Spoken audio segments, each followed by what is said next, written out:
Welcome to the Real Life Buyer podcast. In this podcast, you will hear interviews with business owners, entrepreneurs, thought leaders, authors, and technical specialists in their field. These professionals will hasten your development, accelerate your career, and broaden your business know-how. Now, introducing your host, Dave Barr, interviewing with a purchasing twist. Hello and welcome to the Real Life Buyer. Are you interested in maximising the sale of your business through a carefully thought through plan that avoids high levels of stress and heartache? My guest today is Jeremy Doran. Jeremy has a Bachelor of Science in Mechanical Engineering with a minor in Psychology. He's worked at a Fortune 500 company, forming partnerships with some of the largest technology companies in the world. He has lived in Italy and travelled around Europe to coach business leaders in over a dozen countries and currently resides on Rhode Island. Jeremy is today President of Pinnacle Performance, a retirement coach, a former financial advisor, and now author, operating mostly in the United States, and when not working, is a keen triathlete, motorcyclist, and dog lover. Today, Jeremy and I discuss how business owners may prepare for and achieve the sale of their business in a manner that leads them into a happy retirement. So without further ado, I welcome Jeremy onto the podcast. Hi, Jeremy. Hello. Thanks for having me today. Absolute pleasure. Glad to say that all things are going well, and we're all really keen to hear what you've got to say about retirement. I'm looking forward to it one day. We all it's are. Not too far away with any luck. So before we dive into the subject of this episode, would you be so kind as to share the key moments of your life's journey that have resulted in you becoming a successful retirement coach and business leader? It really started, I'm the youngest of 10 children, and I'll tell you that I learned a number of things from that. One is that you have to figure out how to deal with a lot of different personality types because leadership is mostly about communication. The other thing it taught me to do as the youngest, I was swimming out of my depth very often. So I had to, play with them and compete with them on their level. So it taught me to just take on challenges that a lot of people necessarily wouldn't have chosen to take on. But if I wanted to be in that family, that's what I had to do. So that was kind of the launching pad. And I look back and I remember the lessons from that, and they help me every day. Yeah, so, certainly it's a significant size family of 10. I'm an only child, so I can't really relate to how that could have been, but the competition must have been intense, I guess. Yes. Okay. Well, interesting start to life. Right now, certainly it appears to be that this is a kind of baby boom generation that's coming to that kind of age where the sale of their business is clearly an attractive proposition. I'm reading in the press and hearing many people talk about a wealth of businesses coming to market. Now, obviously, that would enable them, obviously, for the sale to enjoy, with any luck, hopefully a happy and well-deserved retirement. Now, of course, that's a scary proposition. They've been working in that business for a long time, no doubt, and they may not know the current market value of their business. So how would you recommend they prepare their business to achieve the maximum reasonable value and then determine what that true business value actually is? Well, one key thing is start early. You want to really start planning 5 years before you actually want to sell it. If you suddenly want to sell it, you're not going to have anything in place, and it's going to be really difficult to get what you want out of it. A couple of things that you can do over the 5 years are make sure that it shows as much revenue and profit as possible, because none of us like the tax man. So all of us are trying to avoid it by making it look like we're not making as much as we maybe are. So those last 5 years, you need to start changing that. And then you need to make sure that it's a business and not you. So if you can't go on a 2-week vacation without a ton of stress, that means you kind of are the business.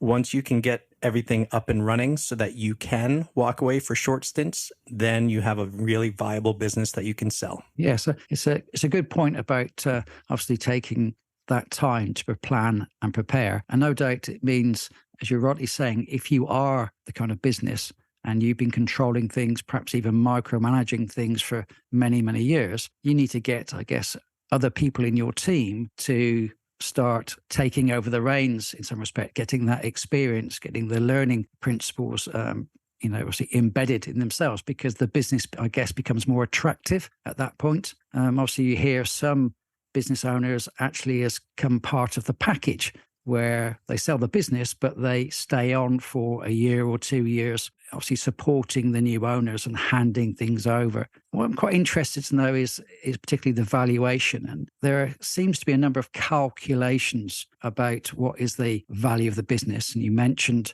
obviously a number of key things there about making sure it's actually showing good profits. And there's the kind of the balance sheet method when you're looking at the assets and liabilities. And there's a few other obviously calculations that you can apply to your business. Have you seen a particular trend, or would you say there's a particular fairly accurate method of trying to get the valuation prepared, so you know roughly what you should be aiming for when you're going to market? Yeah, not an exact one.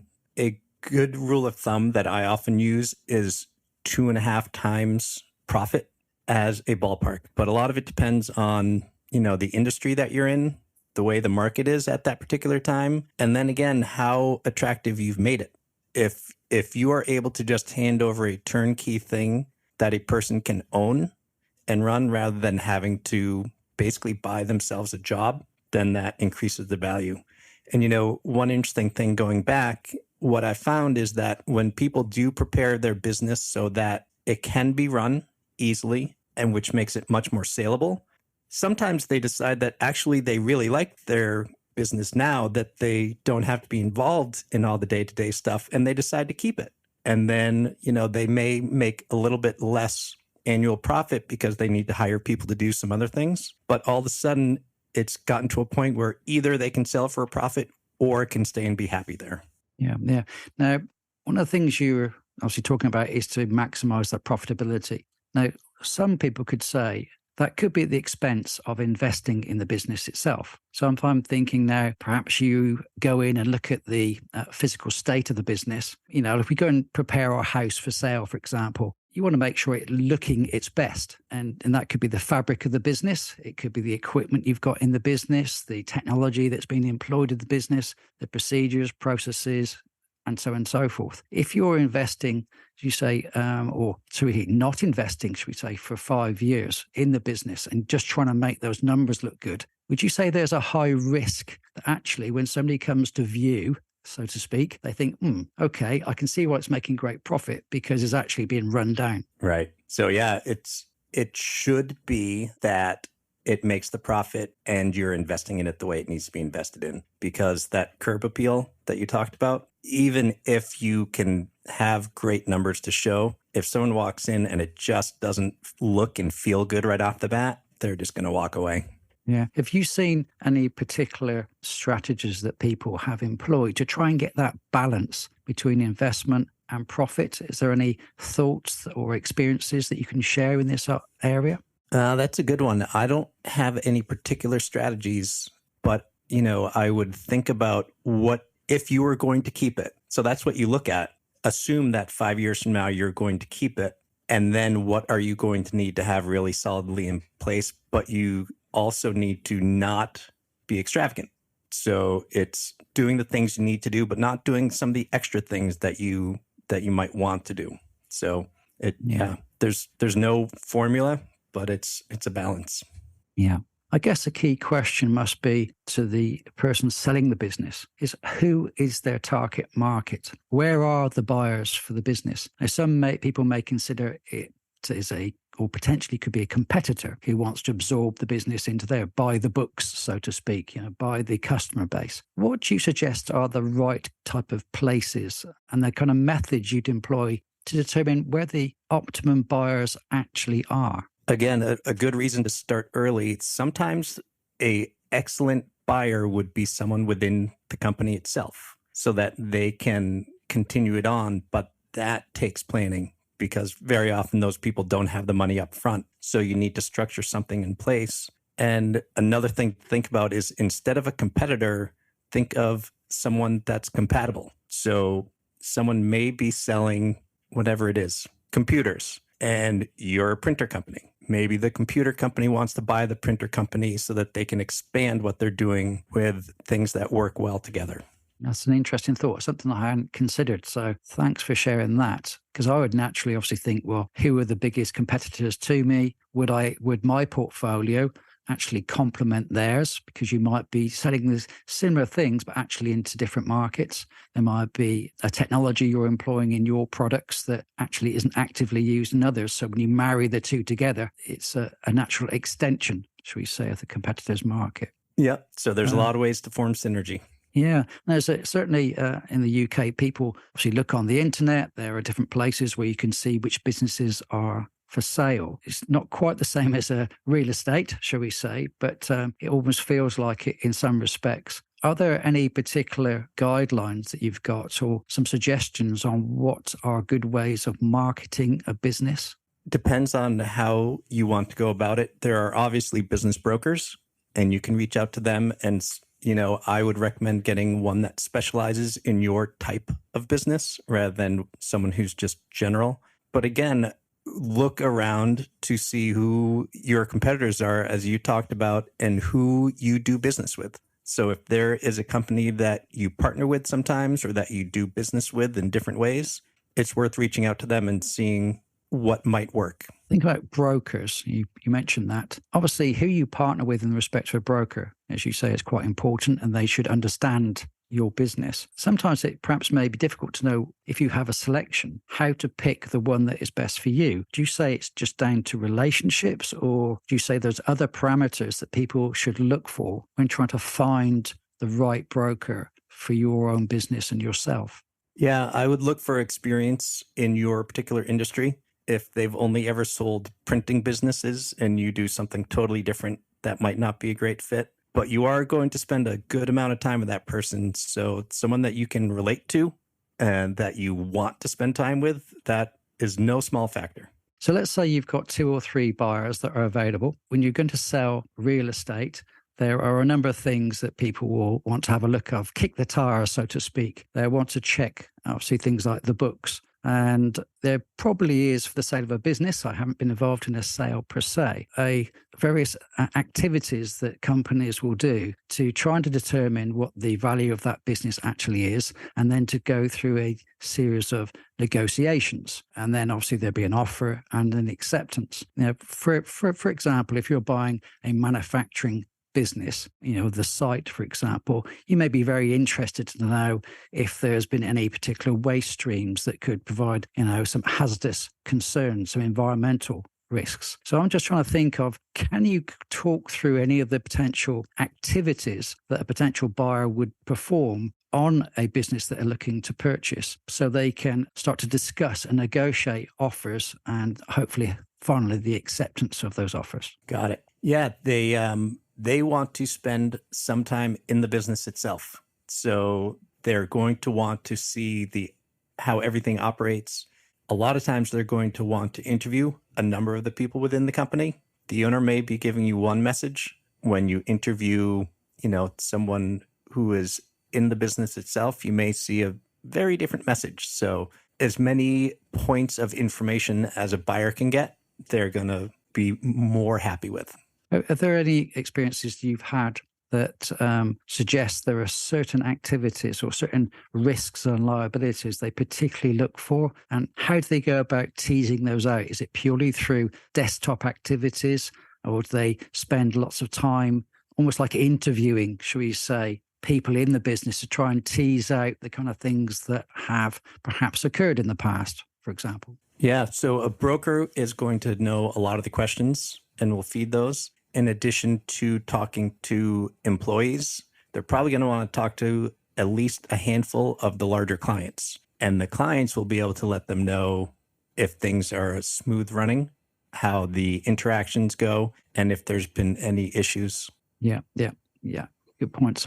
Now, thinking about transitioning a business, from a buyer's perspective, you're probably quite emotionally attached to your business, and you want to be able to make sure that there's a smooth transition, not only for the people who work for you, which no doubt have become probably quite close, but also you mentioned there the customers. No doubt you build a rapport, a relationship with many customers who come back and do repeat business. And so making sure there's a smooth transition must be quite challenging. especially, as I say, when there's an emotion or a passion about the business, their baby, so to speak. What does your experience reveal about the kind of, the structure, the careful engagement to the plan to kind of reduce that stakeholder anxiety and the operational upheaval? It's definitely a two-way interview. So it's not just the buyer interviewing the seller. The seller's interviewing the buyer as well. They may have, for instance, enough money to buy the business, but if it is all of their resources and they don't have any backing, that's a warning flag that they may not be able to run the business the right way. They may need to start taking shortcuts. I would also always recommend that the seller asks the buyer for their plan. The buyer may be thinking in their head that they want to buy this business and then totally chop it up into pieces, or they may be thinking about how they can take it to the next level and really expand it. So getting the plan from the buyer is a good deal, and then understanding their financials to know that they're going to be able to continue to invest in the business. Yeah, I've observed businesses being sold, and particularly when the owner has been really intrinsically involved in the business. You can see it's something that he cares about specifically. And when you look at the employees, he wants to make sure those employees are looked after once he's, let down the reins, so to speak. And they've tried to build into the contracts some kind of safeguards so that those employees are treated appropriately, shall we say. Have you got any experience of little things that people have managed to do to try and give the reassurance and, maintain the culture of, the business for the employees when they get transferred to a new owner? It's a really tricky one. And some of that has to be trust. You can try to write into the contract that this person, will have to stay on for a year. But from the buyer's perspective, what if that person is a total disaster? Then you're handcuffed. I've also seen, buyout options so that if someone were to leave or be pushed out the door sooner than the year or 2 years or whatever it is, then they're going to recoup some of the money that they would have made. Maybe not all. It may be somewhere in between, so it's palatable to both sides. But those are a couple of things that I've seen. But trust is a big one. Yeah, absolutely. Yeah, and you're right. It doesn't always work. If the culture of the person or the business taking over that company, if they're from a different country, let's say there's an American company taking over a British company and vice versa, you have a slightly different cultural set there. And some things just don't translate, and some people don't feel comfortable in the new ways of working. So that can be quite challenging. Now, one of the things, again, I see often is the case, certainly within the UK, if you're an employee, for example, and you're edging towards retirement, it's quite common that there's a wind down phase where people start to reduce their hours. Perhaps they start doing 4 days a week and then transfer to 3 days a week as they start to transition from being an employee to being a retired individual. Now, thinking of a person selling their business. Now, that's quite a transition from getting up probably at 5 o'clock in the morning, getting to work, opening up the business, working substantial hours, 5-6 days a week quite often, to suddenly they may get a nice check for the value of the business, but going straight into retirement. And that can be quite a shock. So I'm quite interested to understand, are there certain methods, ways where people can go through that wind down phase whilst they're selling the business so that it isn't, almost like a brick wall they slam into once they suddenly don't have their company anymore? And that's another reason to start early so that you can picture what's coming on the other side. If you work with a financial advisor, a good one will ask a lot of questions about what retirement looks like. So I always tell people the goal is not to retire. The goal is to be able to retire. And then you can do what you want to do. And then I ask them, if you had all the time in the world, what would you spend your time doing? And the answer I get a lot is play golf. I'm like, golf is not your retirement plan. You're not going to do it 7 days a week for 8 hours. Anyone who ran a business, like you mentioned, was go, go, go, go, go. They can't just stop. So taking the time ahead of time to figure out what you want to do during retirement is crucial. And I always make sure that I talk to that person and their spouse, because sometimes one person has one idea and the other has a very different idea. Getting them in the room to talk is probably the first time that they realize how far apart they are. So that conversation needs to be made early.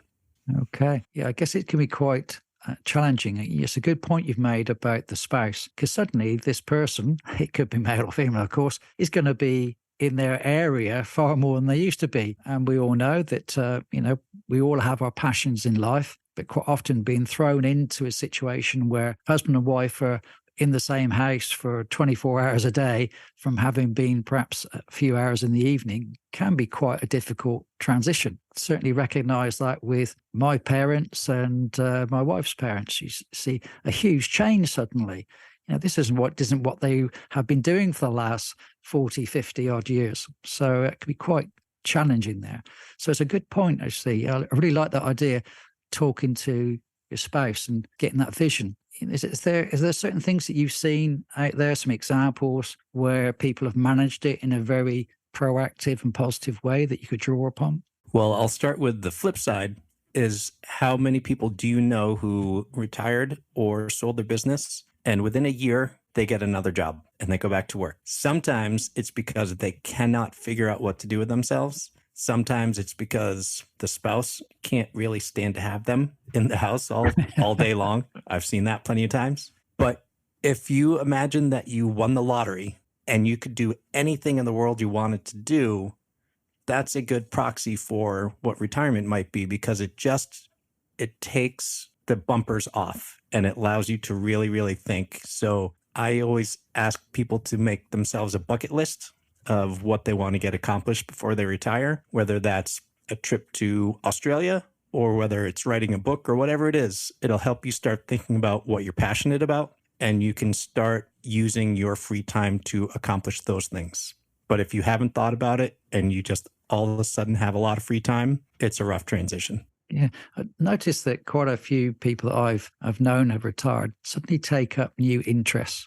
And art, is actually one of the interests that I've seen 2 or 3 people get involved in. That could be painting, kind of art, but also into music and such, where they never had the time, the opportunity, should we say, to spend significant periods of time developing those skills. And it's almost like a cathartic exercise where they suddenly find that it doesn't have to be all work. They can find a relaxing, calm way of living that they haven't had to experience before. And you mentioned obviously starting early. Is that something that you try to encourage people or suggest they should do, is finding those interests that they perhaps have never had the opportunity to do before, and prepare themselves in that respect so when they have more time available, they can fill it? Yeah, I do. People talk about midlife crisis and they often laugh about it, but I think a midlife crisis is a great thing. It's really just stepping back and evaluating and thinking about what's actually important to you, because you probably didn't have a lot of time to do it between work and raising kids. So very often right around age 50 is when people start having the house to themselves. So they're still working, but all of a sudden they have more free time because the kids may have gone off to college or are living on their own. And I've done triathlons and everybody always has their age written on their legs. The fittest people that I see in triathlons are always right around 50 years old. And I think those are people who were fantastic athletes and then got away from it because they didn't have time. Once they started having time, they go right back to it. So that's a good preparation for retirement, because you don't have as much free time as retirement. But once kids are out of the house, you start having some more free time, and it's a good time to start thinking about it. Yeah. You just touched on a point there, which I hadn't considered. It's the children in this. And obviously some owners look forward to the time where hopefully perhaps the young people in their lives are quite interested in not only working in the business, but taking over the business. Do you find that is often a successful transition? And if so, what's a good way of making sure that's done in a smooth way? Or do you find it's a recipe for disaster because the owner can't stay out of the detail? I've found it to be a challenge. The existing owner has a really hard time stepping away. And it's hard to view someone who you've raised and always taken care of to them possibly being able to run the business better than you could. It's tough to tough to let that go. So I've seen a number of people who that's the plan, but then it drags out for years because they just can't give up control. So it needs to be very firmly set in place and then acted upon. And for the younger person who is trying to buy it, I'd recommend that as soon as things start getting delayed, you really sit down, have a talk, and decide if you want to do it or not. Yeah, I think the key thing is obviously communication, because there's no doubt, we all if I look at my son and he's 18 years old now, the things that he's into, the social media side of things is quite different to what I use social media for. And if I look at a generation above me, my parents, the thought of for them of being on Instagram or Facebook or Twitter, they just look at me with a blank expression. And so there's going to be some huge generational differences between how they think a business should be run, what methods and processes and systems should be employed, what technology should be used and how it should be used. And I guess there's that big divide in, we've done this for 20 years this way and it's worked for us kind of mentality versus somebody wants to bring on a young person, bringing on the new ways of doing things. And I guess that's where that communication is so important. Yeah. And I recommend delegating as an owner, delegating as many important things as you can. And when you do that, you're empowering your employees and you start getting used to the idea that other people can do things differently than you can. And sometimes, like I said, it's actually better. Yeah, I guess as well, if the young person has worked in the business, with any luck, they've been given the opportunity to test out some of their theories. So maybe mum or dad says, no, that will never work, but you would go ahead and try it. And they may end up surprising their parents and say, perhaps they've got a good point here. But if you don't give them that opportunity to show that there is an alternative way and it may work much better than the old way of doing things, then you're going to have this clash. Kind of, I told you so if you're not careful as well. Yeah. So start with small things, empower people on the small things. And then when they prove themselves, just keep going bigger and bigger. Absolutely. So thinking about yourself, I'm sure the audience are interested to know more about yourself and what you do. Where would they go and find out about you? What kind of things you have available for people to investigate and follow through? Where would they go and find out these things? I have two businesses, Pinnacle Performance, which is coaching and leadership training, and that's pinnacle-performance.com. And then I'm also associated with a wealth management company that helps people with their retirement planning, and that is ivwealth.net, ivy-wealth.net. Okay, brilliant. And I've no doubt there's probably lots of resources in there for people to have a look at. Are there any downloadables or anything like that where people can? Yeah, There's lots of good resources. The best one is probably my email, and they can reach out to me with any specific questions. Fantastic. It's interesting here that we mentioned leadership, and we're talking about people transitioning from from being a leader to not being the leader now, perhaps becoming the matriarch of a family. What do you say is the difference in the leadership skills of somebody who's running a business against running a family? It's so interesting how many people are magnificent leaders in the workplace, and they don't always remember to take those same skills into the home.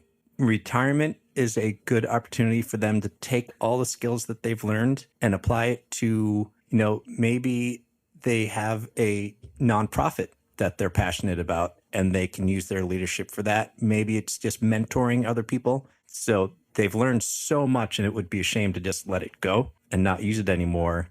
But those leadership lessons would be great to share with others in retirement. Yeah, good point. So before we start running low on time, I'm interested to know, you probably got lots of experiences of clients going through this kind of process. Are you able to share any notable, what you class as success stories, where you've seen people have managed to sell the business in a very smooth and organized way? And what kind of things would you say are good pointers to try and avoid their kind of worst fears or have their expectations exceeded, shall we say, about a sale? There's some really good tips and tricks that you would recommend? The biggest one is what I already talked about, and that is getting the business to run like a smooth machine as early as possible. And I've seen a number of clients who do that with every intention of selling, and they decide that they actually enjoy what they're doing so much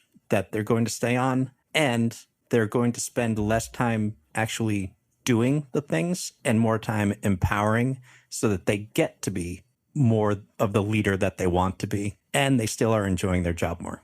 Yeah. What do you say of interest would be a common time when people actually do feel comfortable about retiring? Is there a certain age genre gap where that seems to be optimum? Well, in the US, Medicare starts at 65, and that's when you start getting easily affordable healthcare. And that is really kind of a stake in the ground for a lot of people that don't want to make any major financial change until that. So 65 seems to be when most people tend to do it. Yeah. Had you seen, I'm not sure in the US, obviously the UK, a slightly different retirement, should we say, rules about how things are going. Are you seeing an extension of that age limit starting to creep upwards? Not from Medicare. So for Social Security, that's likely to go up. It's gone up in the past. They always grandfather it in so that if you're approaching retirement, even if they make a change, it won't affect you. But we've also been having changes in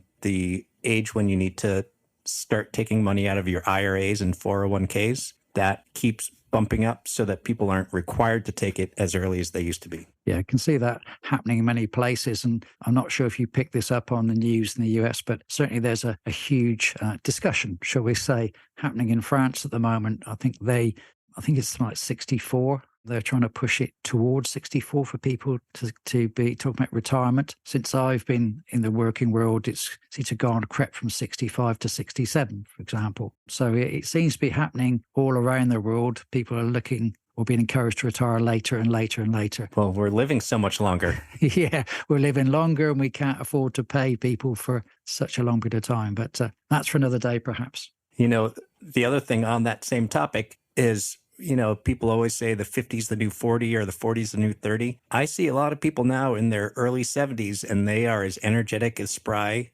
as what I used to think a 50-year-old was. So not only the amount of time you need to fund, but also the amount of energy that people have has gone up. Yeah, absolutely. Certainly, you reflect back on our movies. I think that's the way I tend to see things. You see that people are in their 50s. Just reflect on my grandmother. The clothes they wear and the behaviors they have are somewhat different now. You'll see very sort of glamorous couples, should we say, in their 50s, 60s, 70s.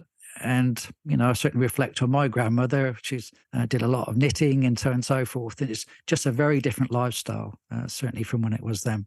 So that's brilliant. Well, it's been really interesting talking to you, Jeremy. Thanks very much for sharing some of the things you have today. It's been quite an interesting discussion. So thank you for joining us. And hopefully we can speak again sometime soon. Great. Thanks so much for having me. It's been wonderful. Thanks, Jeremy. Bye-bye. Bye. So there's another Real Life Buyer podcast. I do hope you enjoyed it and it's given you some ideas and inspiration for greater action and achievement. If you are a purchasing or a supply chain professional, business owner or director, come and join my Facebook group, the Purchasing and Supply Chain Community Hub, a safe place to engage with like-minded, friendly people. See you soon. Bye.